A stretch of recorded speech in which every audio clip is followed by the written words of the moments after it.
بشنو از نی چون شکایت می کند، از جدایی ها حکایت می کند.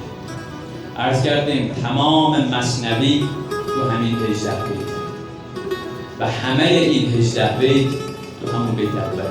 بشنو از نی چون شکایت می کند، از جدایی ها حکایت. و همه این بیت، همه این یک بیت در همون کلمه اول بشنو، اما شنیدن با جان، چون با جان بشنو. الذين يستمعون القول فيتبعون احسنه اولئک هداهم الله.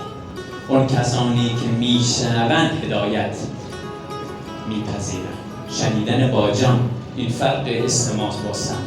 شنیدن باید با جان باشه، همونطوری که اون گروهی از جن شنیدن قرآن رو، انا سمعنا قرآنا عجبا یهدی الی الرشد فآمنا به. شنیدن ایمان آوردن. شنیدن ایمان میاره، شنیدن توحید میاره. بشنو از نی. انسان باید اهل شنیدن بشه. اگر انسان اهل شنیدن شد، از نی میشنود.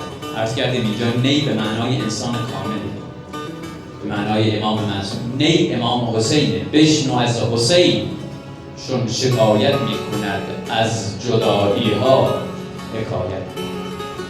انسان اگر اهل شنیدن شد فربه میشه. این حرف من نیست.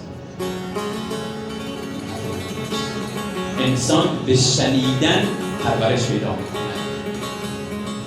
آدمی از شنیدن فربه میشه.